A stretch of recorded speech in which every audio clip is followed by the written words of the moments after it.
det var et måske lidt ensidigt kulturliv, vi havde, og en ensidig refleksion af den mangesidede virkelighed, som vi jo lever i Danmark. Vi er på vej ud over kanten i den måde, vi dækker nyheder på. Det er ikke til gavn for de samfund, vi tror, vi servicerer. Når jeg går på gaden blandt danskere, så er det sådan, så er jeg indvandrer, og når jeg er i skole blandt indvandrere, så er jeg dansker, så er jeg den der totalt hvide dreng. Kan man godt være troende muslim, altså respektere Koranen, samtidig med, at man går ind for demokrati. De to ting er ikke forenelige i dag. Det er jo det, der i virkeligheden er rigtig ærgerligt, det er, at vi i Danmark har et Dansk Folkeparti, der har sådan en jerngreb omkring regeringen på de her spørgsmål. Det er også politikere fra mange af de andre partier, som tillader, som går ind på deres præmisser i diskussionen, i stedet for at tage en anden diskussion. I stedet for at sige, at det ikke er det, der er problemet, nu diskuterer vi det, som der er det reelle problem. Altså hvis man ikke får gjort noget ved integration på arbejdsmarkedet, så kan man godt glemme alt om vellykket integration. Integration burde gå på begge veje. Man må åbne sig på, altså når man siger integration, så skal man integrere to ting sammen.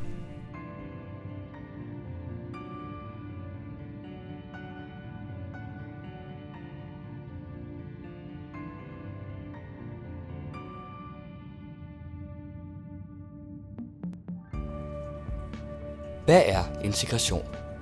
Er integrationen en succes? Og hvad er det egentlig, vi har brugt så meget tid på at diskutere? Mit navn er Johannes Skov Andersen. Jeg er sammen med Jonas Østerby Schmidt og Carl Gustav Nordentoft ved at lave en dokumentarfilm om et af de mest omdiskuterede emner i de seneste årtier, nemlig integration. Et emne, vi vil forsøge at belyse som en helhed, i modsætning til den rodede og til tider modsatrettede og udefinerede debat, der eksisterer i dag.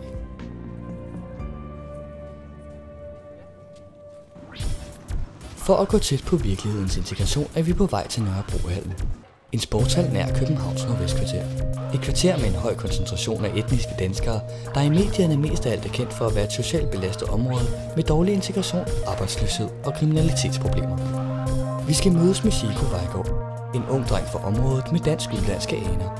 Han kan forhåbentlig være med til at give et billede af, hvordan det står til med integrationen i Danmark. Jeg hedder Chico, jeg er 14 år gammel, og jeg er fra Københavns Nordvestkvarter. Når jeg går på gaden blandt danskere, så er det sådan, så er jeg indvandrer, og når jeg er i skole blandt indvandrere, så er jeg dansker, så er jeg den der totalt hvide dreng og fra en rig familie og alt muligt, og det er sådan, folk ser på mig som reelt. Det er irriterende at stadigvæk ikke at kunne få at vide, at du bare er én ting.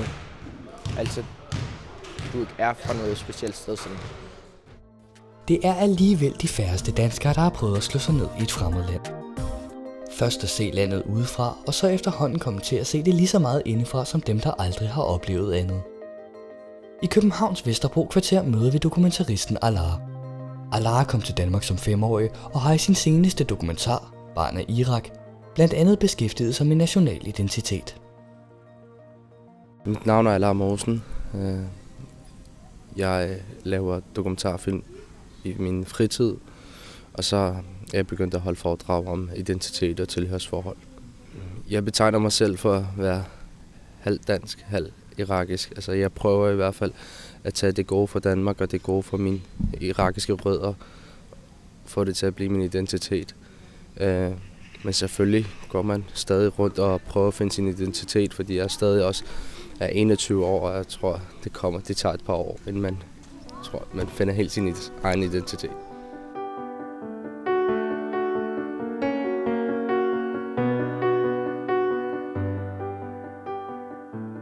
Når man beskæftiger sig med begrebet integration, kommer man ikke udenom den politiske debat. Integrationsdebatten har gennem de sidste 10 år fyldt godt i medierne, og har været en af de mest markante dele af Venstre, Konservative og Dansk Folkepartis såkaldte værdidebat. Derfor besøger vi Dansk Folkepartis næstformand Carl Christian Ebbesen. For hvad er integration egentlig, set fra et af de mest markante, men også mest yderliggående partier i debatten? Jamen, jeg hedder Carl Christian Ebbesen og er politiker på Københavns Rådhus og har været det de sidste 9 år. Jeg sidder som gruppeformand og integrationsordfører her i København, og udover det, så er jeg også næstformand for Dansk Folkeparti på landsplan og arbejder på Christiansborg med økonomi og regnskab, vores organisation i det hele taget. Integration, det er, at de mennesker, som vælger at bosætte sig i Danmark og flygte til Danmark eller komme her som udlænding, at de tilpasser sig de regler og levevis, som er her i landet. Så integration for mig er altså ikke, at indvandrere og danskere skal mødes på midten, men at de indvandrere, der kommer her til landet, at de tilpasser sig det danske samfund. Og også, at nogle af de der fundamentalistiske religioner og ting og sager, de er opdraget med, at de lægger dem bag sig. Fordi nu er man altså kommet til et land, hvor mænd og kvinder har lige rettigheder, hvor vi det hele taget skal respektere de demokratiske vilkår, som er i det her land. Ord som integration, assimilation, værdier og danskhed har gennem det seneste årti fyldt meget i den offentlige debat. Alt sammen som en del af begrebet integration. Men når vi alle har forskellige definitioner, kan det være svært at afkode den reelle situation på området. Vi har brug for et svar. Derfor spørger vi helt individuelt og subjektivt, hvad integration er og hvad det betyder for vores individuelle interviewpersoner. Jeg ser det, som det er i Danmark lige nu, at man kun vil have, at dem, der kommer til Danmark, skal integrere sig. Og for mig er det assimilation, fordi assimilation går ud på, at dem er selvfølgelig ikke, assimilation betyder, at man skal tage det hele til sig og alt det her. Men det går kun én vej. At man skal tilpasse sig majoritetens værdier og traditionelle normer. Altså integration burde gå på begge veje. Man må åbne sig på, altså når man siger integration, så skal man integrere to ting sammen. Jeg tager nogle gode ting fra de normer, du har i familien. Du gør mig klogere på livet, og jeg gør dig også klogere på livet fra de traditioner, eller måske normer, jeg har fra min familie. Det er sådan, jeg ser integration. Hvis vi skal have en velfungerende integration, så må det gå begge veje. Det er ikke sådan, at du går på gaden, og jeg skal løbe efter dig og sige, hey, lær mig lige det her, hvad var det nu det her?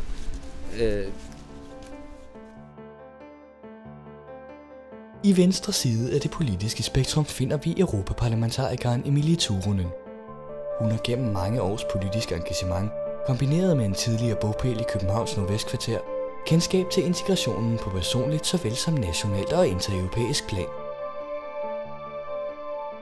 Jeg hedder Emilie Turunen og blev valgt til Europaparlamentet i 2009 for SF, og der har jeg så siddet siden. Og vi sidder i den grønne gruppe, hvor jeg er næstformand. Hvad er integration for dig? Det er først og fremmest, at mennesker kan finde ud af at leve sammen med meget forskellige baggrunde, og at man uanset hvor man kommer fra, har muligheder for at få sig en god uddannelse og få sig et arbejde og få et godt liv. At man ikke på grund af etniske eller religiøse baggrunde får dårligere chancer i samfundet.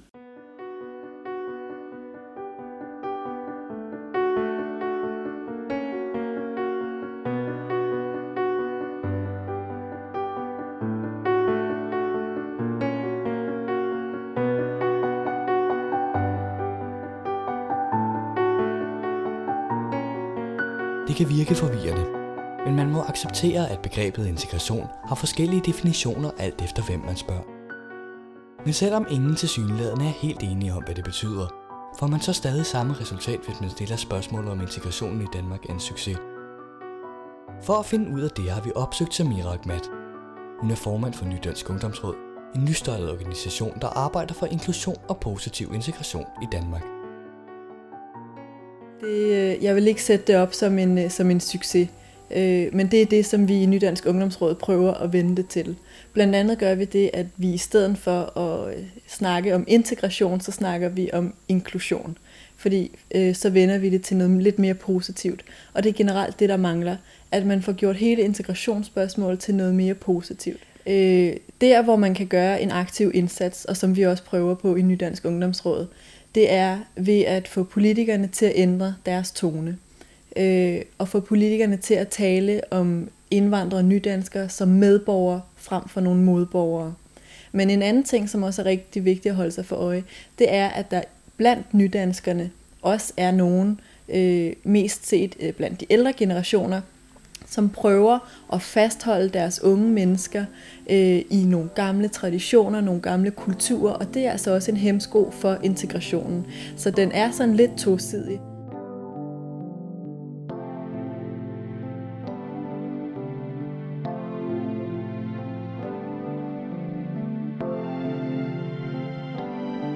Selvom mange ikke mener, at integrationen er en succes, er det dog ikke alle, der deler den holdning.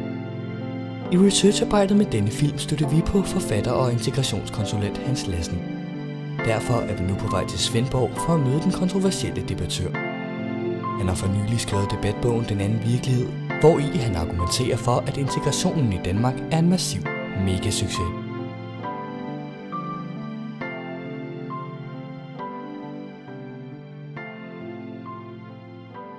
Jeg hedder Hans Lassen, og jeg har arbejdet med integration siden 97 inden for mit eget konsulentfirma, der hedder Sisyfos. Og så har jeg været involveret i en masse projekter, og forrige år, der udgav jeg en bog, der hedder Den anden virkelighed, hvor jeg prøvede at samle mine erfaringer op, og hvor jeg argumenterer for, at vi i forhold til integrationen i virkeligheden står med en kæmpe succes. Der er bare ikke rigtig nogen, der vil have ejerskab til den. Det kan man jo så undre sig over. Hvad mener du, når du bruger begrebet integration? Ja, altså for mig er det først og fremmest et spørgsmål om at lave noget sammen. Altså det handler om at producere ting sammen, det handler om at finde på gode idéer sammen. Det handler om, at vi alle sammen på tværs af etniske, religiøse og andre skel altså passer på Danmark og udvikler Danmark og gør Danmark til et stærkt, samvittighedsfuldt land. Man kan sige, at netop omkring det der med at lave noget sammen, der er der sket nogle dramatiske fremskridt, hvis vi kigger på udviklingen på arbejdsmarkedet. Kig bare på, skal vi sige, udviklingen i beskæftigelsestallet.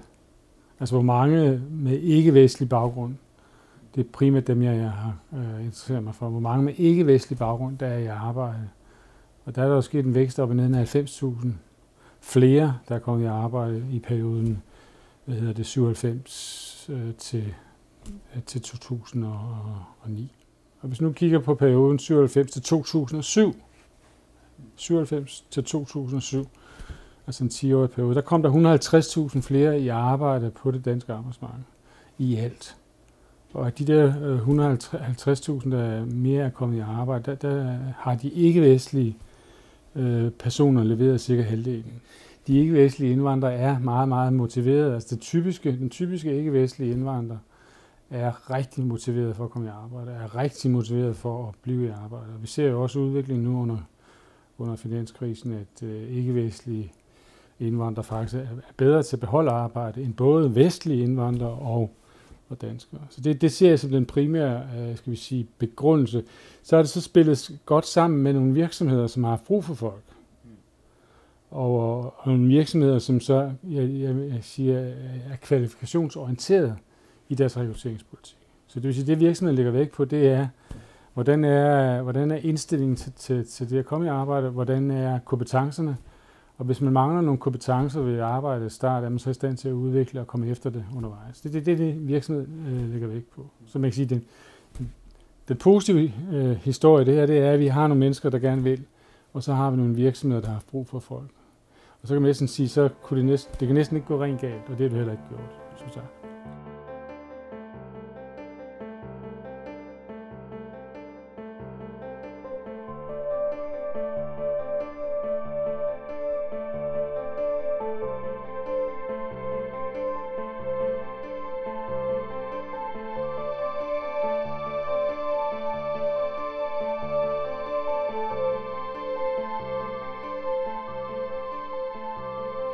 Hans Lassen mener altså, at integrationen i Danmark er en megasucces, og at udlænding er en vigtig og decideret nødvendig ressource for det danske arbejdsmarked. Ikke overraskende er næstformanden for Dansk Folkeparti, Carl Christian Ebbesen, af en lidt anden overbevisning.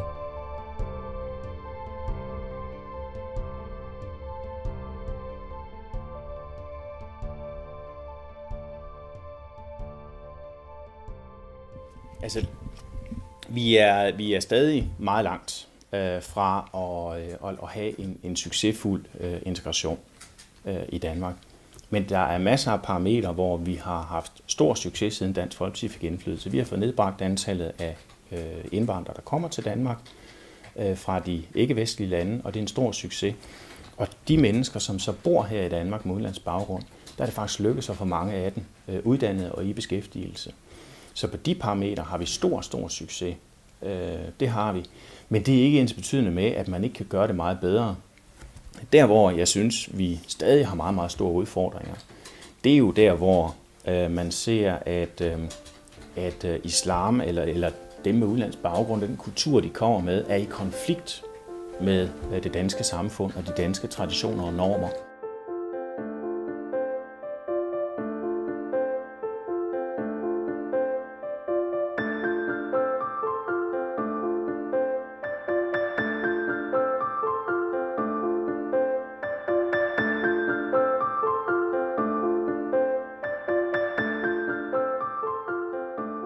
Der er ikke mange, der som Hans Lassen mener, at integrationen er en massiv succes.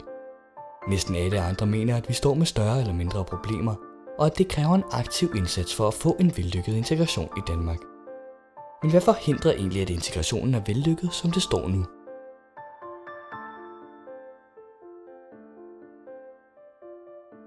For at tage islam som der, hvor vi kan bare se, at udfordringen den er størst. Og jeg vil ikke sidde og dømme, om islam er bedre end nogen anden religion. Det er slet ikke min opgave. Jeg kan bare konstatere, at hvis man kommer med flygtet fra et land, hvor islam har været fundamentet, så er det bare alt andet lige sværere at integrere de her mennesker i det danske samfund. Og det er det, der skaber en direkte konflikt for den enkelte muslim. Det her med, kan man godt være troende muslim, altså respektere Koranen, samtidig med, at man går ind for demokrati. De to ting er ikke forenlige i dag. Siden Dansk Folkeparti blev stiftet i 1995, har partiets mest markante politiske holdning drejet sig om udlændinge og en stærk nationalkonservativ dagsorden. Carl Christian Ebbesen mener blandt andet, at religionen islam er med til at skabe problemer med integrationen. Men er det virkelig der, problemerne opstår?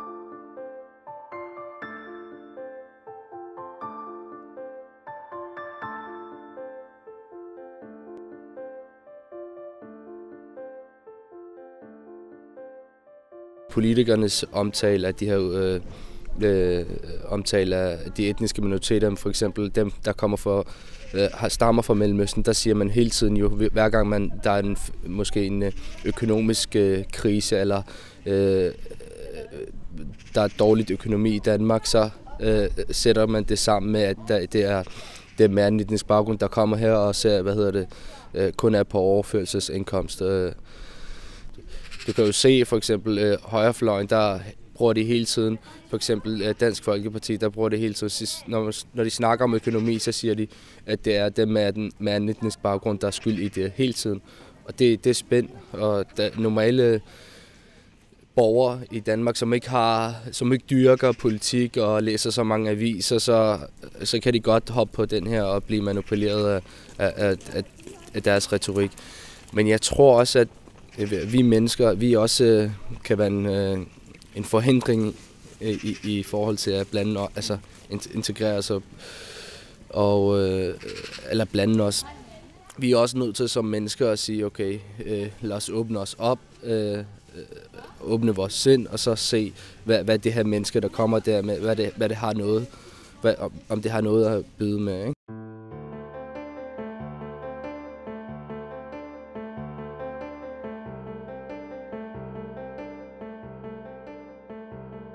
Er retorikken i debatten blevet for hård? Er det bare en åbensindet debat, eller har den en slagside mod en negativ omtale af indvandrere? Og hvad har man egentlig at sammenligne med? På Islands Brygge ligger Institut for Tværkulturelle og Regionale Studier. Her møder vi religionssociologen Brian Arli Jacobsen. Han har for nylig skrevet en Ph.D.-afhandling, hvor han sammenligner retorikken i nutidens debat med den hårde omtale af jøder i og omkring 2. verdenskrig.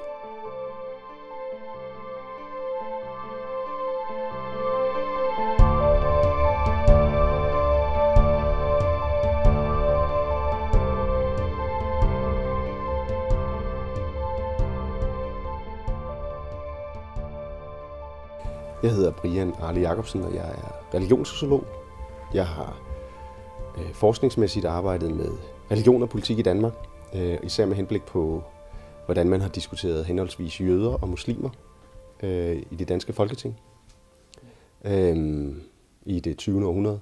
Jeg har sammenlignet 2 perioder, hvor det er, at der er foregået betydelig enten henholdsvis jødisk indvandring eller muslimsk indvandring til Danmark. Nogle politiske grupper i det danske samfund har haft held til at udpege nogle bestemte befolkningsgrupper som værende årsag til mange forskellige problemer i det danske samfund. Alt lige fra en stigende kriminalitet, hvilket i øvrigt heller ikke passer. Der er ikke nogen stigende kriminalitet, der er tværtimod en faldende kriminalitet i Danmark, til arbejdsløshedsproblemer, til andre økonomiske problemer i det samfund, og til i det hele taget til en faldende værdimoral i det danske samfund. Altså det danske, det vil forsvinde, ikke? Og der har nogle politiske grupper haft held til at udpege dem som syndebukke, og det har haft betydning for den politiske udvikling i Danmark. Jeg tror ikke nødvendigvis, der ligger en sådan iboende tendens i befolkningen til, at man føler, at der skal være et behov for at marginalisere udsatte befolkningsgrupper. Men ikke desto mindre, så kan vi i hvert fald historisk se, at der har været tidspunkter, ikke bare i Danmark, men også mange andre steder i verden, hvor minoritetsgrupper, enten religiøse minoriteter, men det kan også være kulturelle minoriteter, etniske minoriteter, det kan være alle mulige forskellige slags minoriteter, at de er blevet marginaliseret, at de er blevet hetzet på forskellige vis. Og der er jo mange forskellige årsager til, at det sker. Og nogle gange lykkes det, andre gange lykkes det ikke, fordi at befolkningen ikke sympatiserer med de holdninger, som ønsker at hetze de her minoritetsgrupper. Altså, der er jo en ny historie, som handler om de indvandrere, der er kommet til Danmark.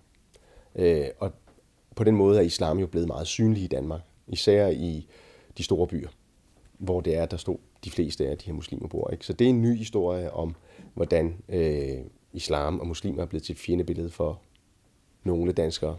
Det startede allerede i starten af 80'erne, hvor man sådan langsomt begyndte at inddrage spørgsmålet om muhammedanere eller muslimer. Og hvor det i starten var noget, de fleste politikere tog afstand fra, og når det blev nævnt i debatten, så var der efterhånden flere og flere politikere i løbet af 90'erne, som var med til at identificere muslimer som dem, der var den såkaldte årsag til problemerne i det danske samfund. Og det blev jo særligt tydeligt efter, at Dansk Folkeparti blev stiftet i 1995, og havde held til at sætte dagsordenen på hele det her udlændingepolitiske spørgsmål. At det var muslimer, de var efter. Det var ikke nødvendigvis alle udlændinge. For de kristne udlændinge, de var jo ligesom os selv, de var kristne.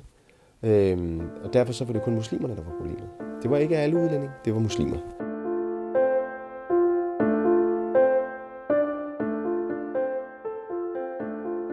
Hvorfor tror du, at jeres retorik har haft de konsekvenser? Det er ikke vores retorik, der har skabt de her problemer. Det er nogle problemer, der grundlæggende er i alle samfund. Altså det er jo ikke kun i Danmark, vi har det her problem. Det findes jo også i Sverige og i Tyskland og andre lande. England, London. Det findes masser af steder. Så det er et generelt problem i Frankrig, for at tage det. Og så det er ikke retorikken, der skaber det her problem. Det er simpelthen indvandringen, der skaber problemet. Fordi der meget tit er en stor kløft, og den bedste måde at løse det på, det er jo ved at tale åbent og ærligt omkring de her ting. Og det er faktisk grunden til, at vi har succes på en række parametre med integrationen i Danmark, fordi vi i Danmark har haft en åben og ærlig dialog omkring de her ting. Også en dialog, der har været meget bedre, end den har været i andre lande, eksempelvis Sverige og Tyskland.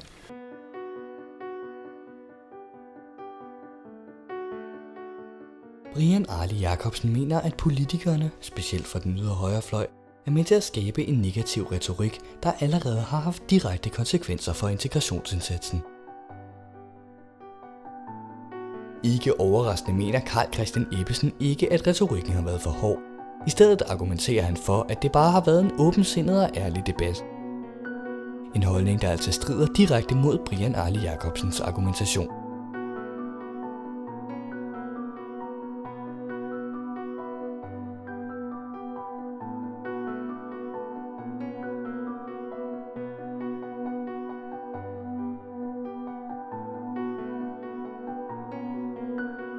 TV-nyheder, radio, aviser og internet er bare nogle af de få informationskilder, den almindelige dansker bruger til at danne sig et billede af virkeligheden.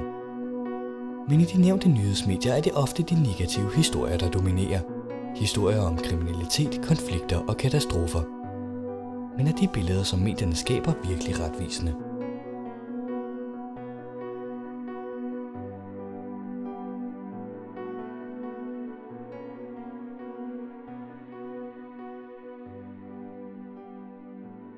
Det er jo klart, hvis medierne hele tiden siger indvandrere og associerer det med kriminalitet, så er det klart, at en, der sidder og ser fjernsynet og ikke har det store netværk inden for de her minoriteter, kan bedømme den her minoritet ud fra, hvad det han eller hun ser på i fjernsynet. Ikke?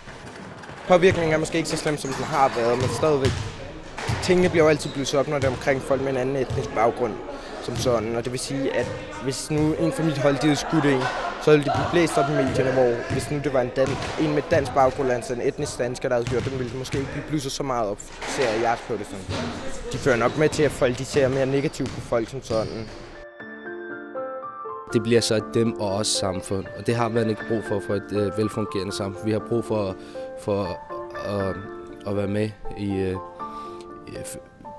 tilhøre en gruppe og være med i en i fællesskabet alle sammen og følge os til nytte.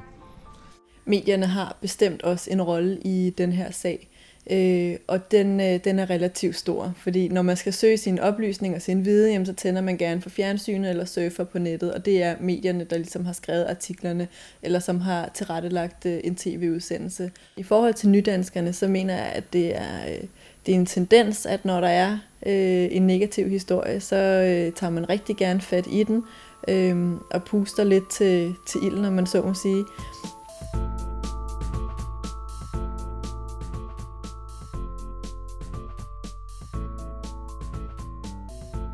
Vi er taget mod Danmarks største mediehus, DR-byen i Ørestad. Her skal vi mødes med Astrid Fischer. Astrid Fischer er journalist på DR's P1 Orientering, og hun har gennem mange år fulgt integrations- og udlændingeområdet tæt.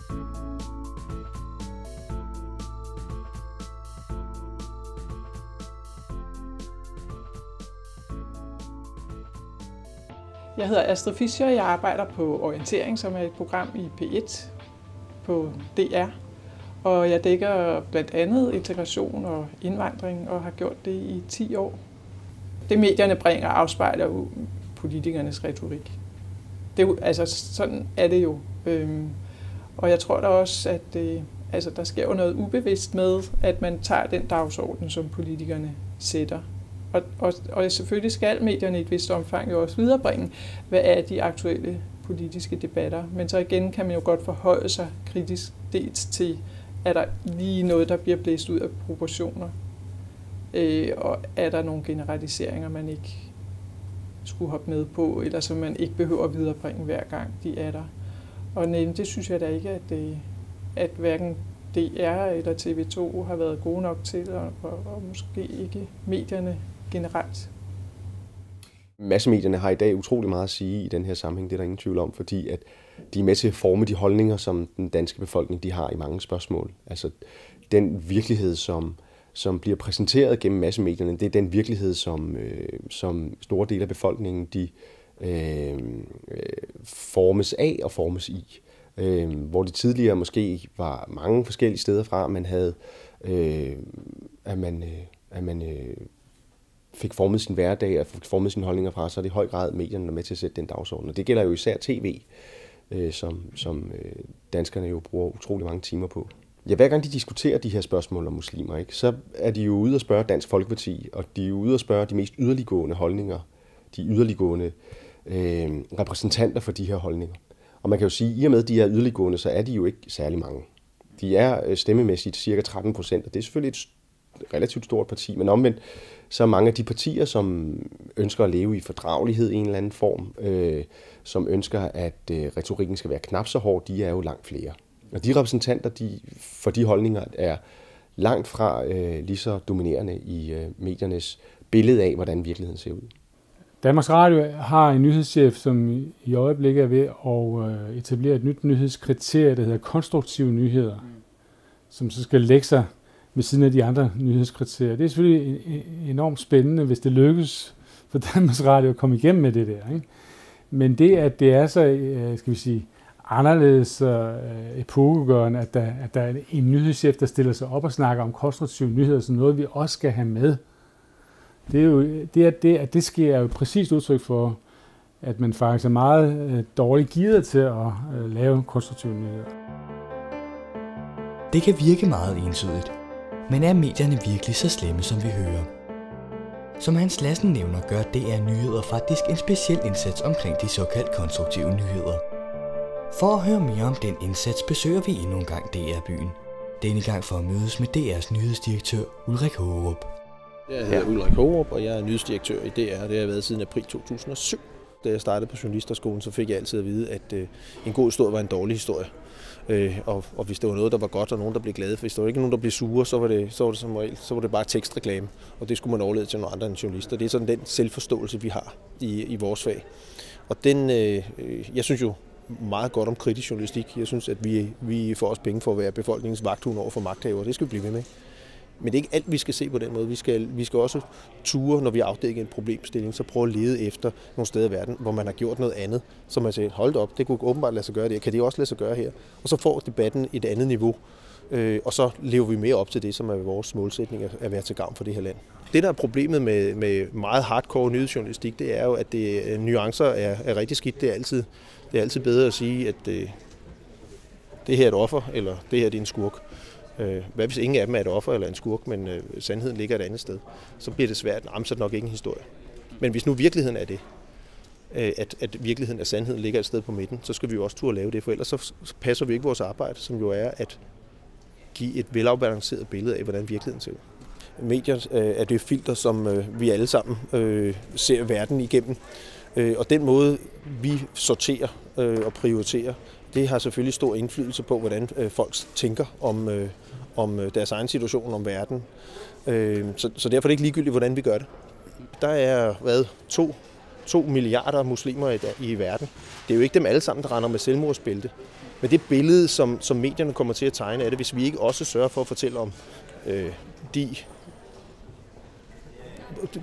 mange store flertal af muslimer, som jo altså ikke er ekstremister, som ikke har tænkt sig at bombe. Hvis vi ikke også fortæller nogle af de historier, jamen så bliver det lidt unuanceret. Men vi skal også turde fortælle historierne om, hvis der er problemer i en religion, som ikke har været igennem en reformation, som andre religioner, som den kristne, vi tilhører.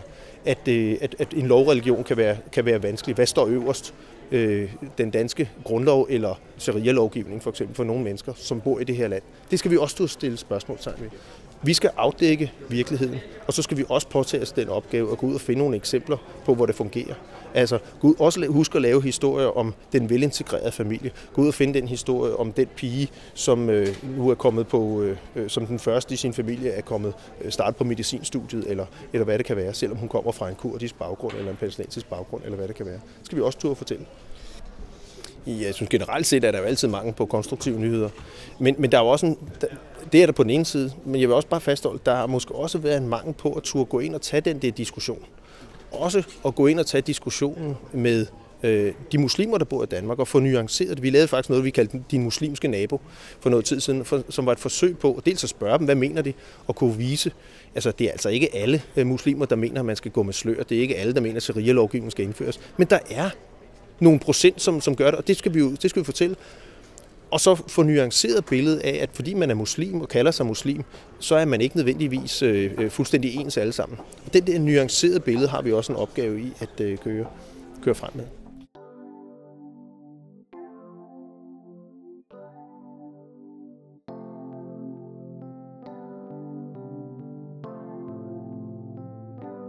På trods af de mange negative holdninger til nyhedsmedierne, lader det dog til, at specielt Danmarks Radio gør en aktiv indsats for at modvirke de negative historier. Men nyhedsverdenen er ikke den eneste del i det store mediebillede. For her finder vi også en anden og lidt mere utilregnelig størrelse, nemlig kulturlivet.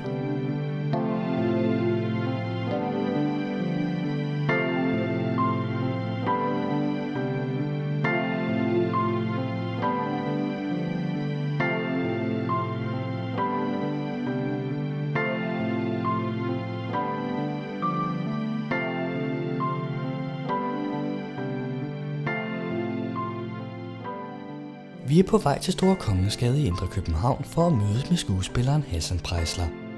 Hassan har gennem flere år været en aktiv stemme i integrationsdebatten, hvor han flere gange har arbejdet med kulturlivets syn på etniske danskere. Hans rolle som debattør blev yderligere styrket, da han i 2008 gentog forsøget Dukketesten, oprindeligt foretaget af den amerikanske psykolog Dr. Kenneth Clark i 1940. Hassan mener ikke kun, at det er politikerne og de traditionelle nyhedsmedier, der er problemet, men også kulturlivet, da de ifølge ham selv udstiller negative stereotyper på de etniske minoriteter i Danmark. Altså, jeg hedder Hassan Preisler, jeg er skuespiller, uddannet skuespiller, jeg blev færdig i 99, det er jo nogle år siden efterhånden. Jeg arbejder med teater og film hovedsageligt. For tiden er jeg med i en forestilling af et teater, der hedder Rio Rose, en forestilling, der hedder Verdensrum. Så har jeg mit eget lille teater, der hedder Produktionsfællesskabet Dansk. Vi spiller vores første forestilling på Grob til foråret, og så flytter vi ud på Østergasværk, hvor vi skal være i 3 år efterfølgende, som huskompagni. Min far er fra Pakistan, og min mor er det, man kalder dansk, gennem mange generationer. Jamen altså, der er selvfølgelig en grund til, at vi har valgt at kalde det dansk, vores teater. Det er ikke forestillingen. Forestillingen hedder Den hvide mand, en kompliceret kærlighedserklæring. Og den handler om os farvede danskers til tider komplicerede forhold til den hvide mand. Men produktionsfællesskabet dansk er ligesom kommet ud af en trang, som jeg og flere af mine farvede kolleger havde, i forhold til at se os selv og vores historier afspejlet i det danske kulturliv. Fordi vi mente, at det var et måske lidt ensidigt kulturliv, vi havde, og en ensidig refleksion af den mangesidede virkelighed, som vi jo lever i Danmark. Jeg ser billedet som meget vidt. Når jeg tænder for fjernsynet, går ind og ser en film eller går i teater, så ser jeg hvide mennesker, der fortæller hvide historier.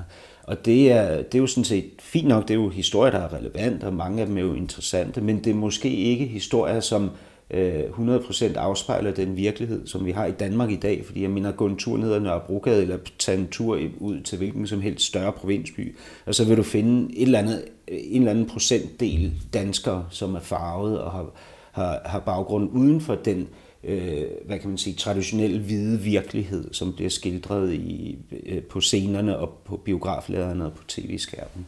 Og det er jo en skam, fordi vi har jo brug for at se os selv reflekteret. Jeg mener, unge mennesker har brug for at se unge mennesker på tv, gamle mennesker har brug for at se gamle mennesker på teateret, kvinder har brug for at se kvindelige skuespillere på biograflageret osv.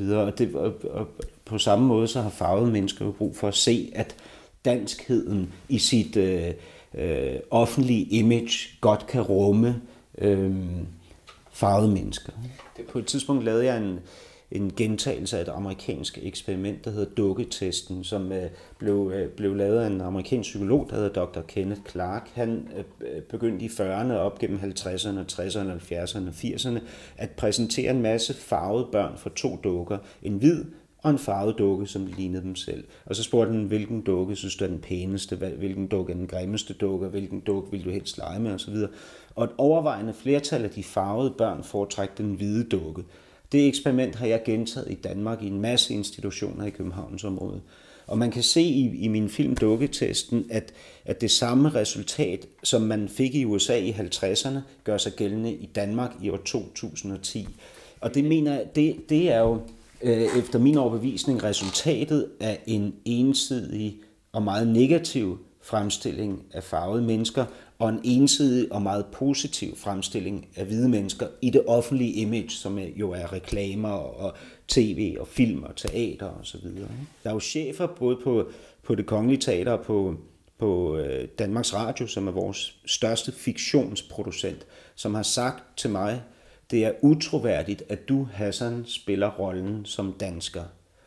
Og jeg mener, jeg er dansker. Jeg er født og opvokset i Danmark. Mit sprog er dansk. Jeg har ingen andre tilhørsforhold. Men mit tilhørsforhold til Danmark er for dem og i deres optik for den brede danske befolkning utroværdigt.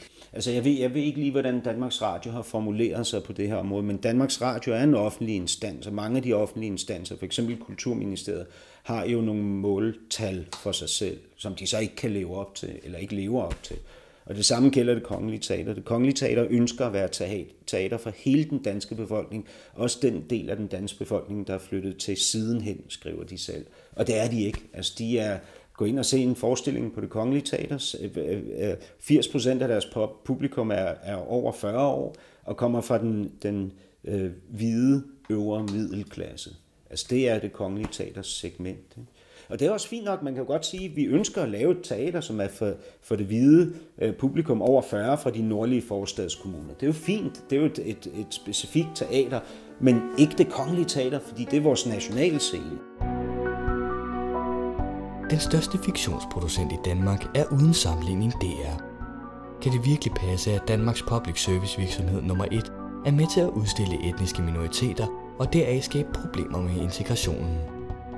For at få afklaret det, tager vi for sidste gang ud til DR-byen. Denne gang for at mødes med chef for DR Fiktion, Ingolf Gabold. Jeg hedder Ingolf Gabold, og jeg er chef for det, vi her i Danmarks Radio kalder fiktion, altså hele fiktionsområdet. Det vil sige, at jeg er ansvarlig for det dramatik, vi laver om søndagen, som jo nok er det, vi er mest kendte for. Udover det laver vi børnedramatik, altså småbørnsdramatik. Jeg er sådan set Bamses far, kan man sige, og Kyllings far må der vel også være. Og så laver vi dramatik for de lidt større børn. Vi laver julekalender for eksempel. Det er os, der lavede Pagten til jul sidste år, og forrige år lavede vi Absalons Hemmelighed. Så laver jeg radiodramatik. Så alt, hvad der overhovedet har med fiktion at gøre her i huset, det, altså i egen produktion, det er jeg chef for.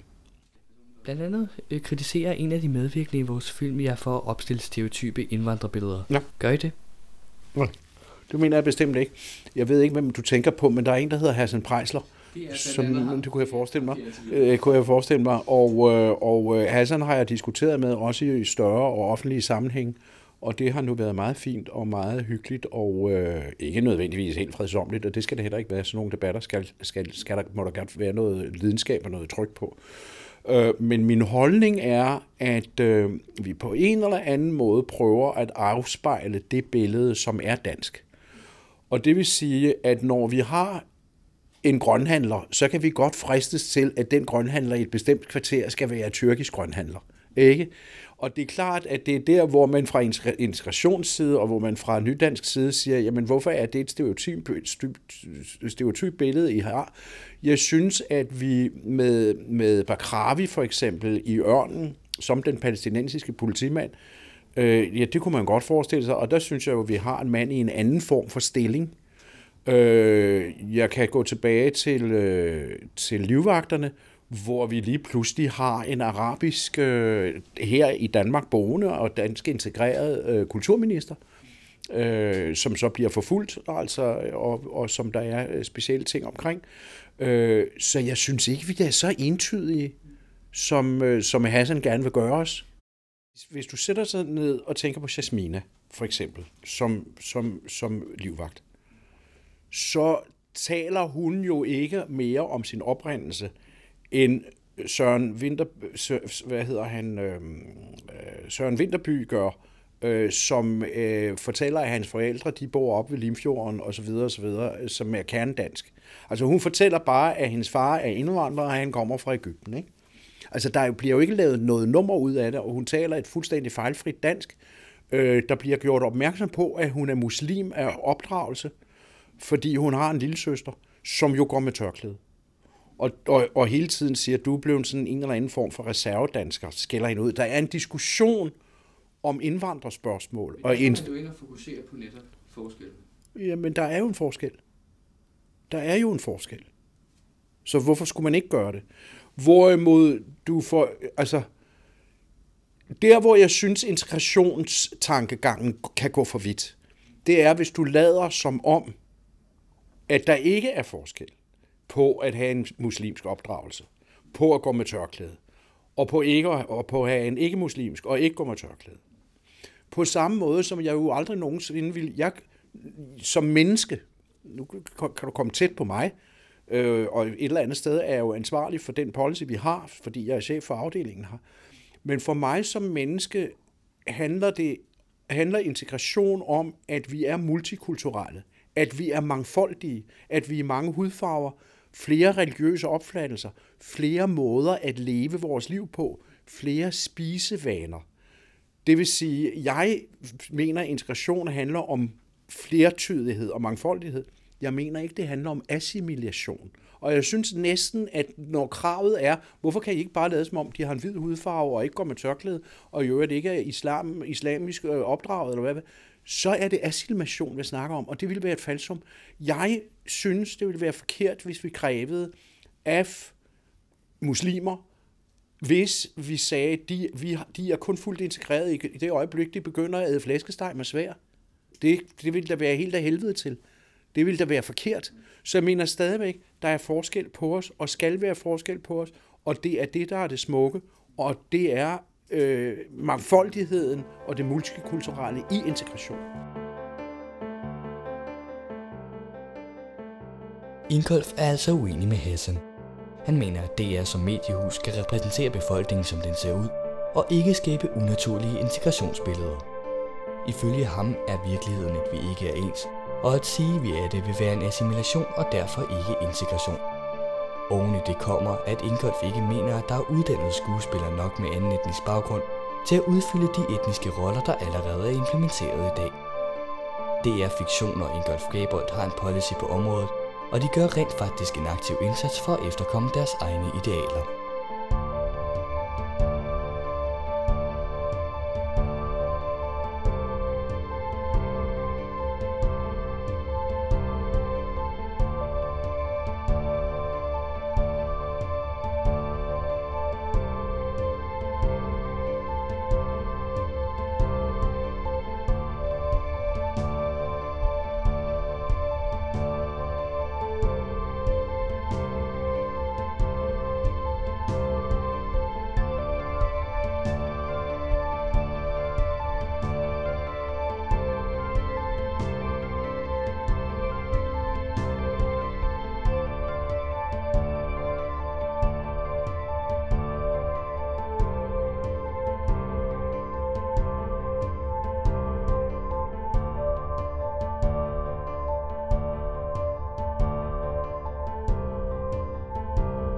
Vi kan tydeligvis ikke nå til enighed om, hvorvidt integrationen er en succes eller ej.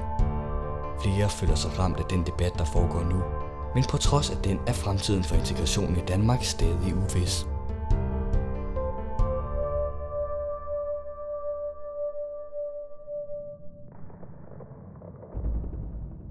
Der bliver jo taget masser af skridt, ikke? Vi har masser af farvede skuespillere, instruktører, manuskriptforfattere, producenter, som kommer ud fra skolerne nu og som kræver forandring, ikke? Så der bliver taget skridt. Industrien, den hyperkommercielle industri, tager jo skridt i alle retninger mod større forandring, ikke? Mod mangfoldighed på alle plan i virksomheden. Jeg er da ikke i tvivl om, at efterhånden som nydanskerne vokser op og vokser til, og nye generationer af små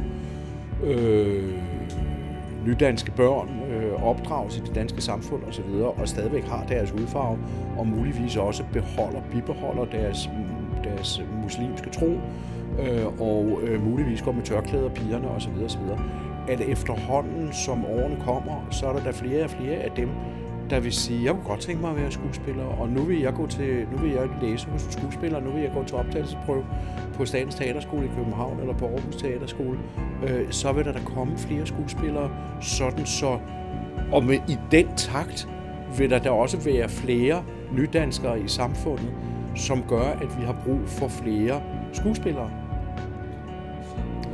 Men mind you, film- og tv-mediet vil stadigvæk skulle tage hensyn til, om de her mennesker ligner danskere, eller altså gammeldanskere, eller om de ligner nydanskere. Fordi mediet er så traditionelt, som det er i opfattelsen, og så naturalistisk, som det er. Altså, vi er jo en del af en global verden, og det, vi har set i de sidste år, det kan man måske godt kalde den der sådan, modstand, der opstår, når det sker. Men altså, der er jo en udvikling, som gør, at vi bliver mere afhængige af hinanden. Der er flere, der rejser ud og arbejder og alt det der. Så jeg tror, at der er mange ting, der måske bare bliver mere almindeligt, og det vil jo så også afspejle sig i medierne. Og så kommer der flere, der bare altså med indvandrerbaggrund, som også tager ordet og siger imod og siger fra og siger, hvad de mener og viser. Altså, det vil jo også ændre folks billede af det, og det vil give medierne nogle flere at tale med. Altså, vi er jo sådan en venstrefløj, der står for pligt og ret. Altså, man skal yde, gøre sin pligt og bidrage til samfundet i den udstrækning, man kan. Og så kan man kræve sin ret. Og den der logik, og få den ind igen, også i indvandrerdebatten, den tror jeg bare bliver meget mere fair og straight egentlig, end at vi skal snakke om saftevand og paraboler. Virkelig vil efterhånden overtage debatten. Altså, det er i hvert fald det, jeg tror på. Og der er ingen tvivl om, hvis der er nogen, der hjælper til med at italesætte, hun så må sige, budskaberne fra virkeligheden, sådan som jeg i al beskedenhed prøver at være med til, ikke? Hvis der er så nogle flere, der vil gøre det, så kan jeg virkelig ikke andet end gøre, end at ligesom lægge rammerne, tror jeg, i en meget, meget større udstrækning. Hvis vi åbner vores sind, åbner os som mennesker og sådan tager imod, prøv at være åbne over for andre mennesker og se, hvad de har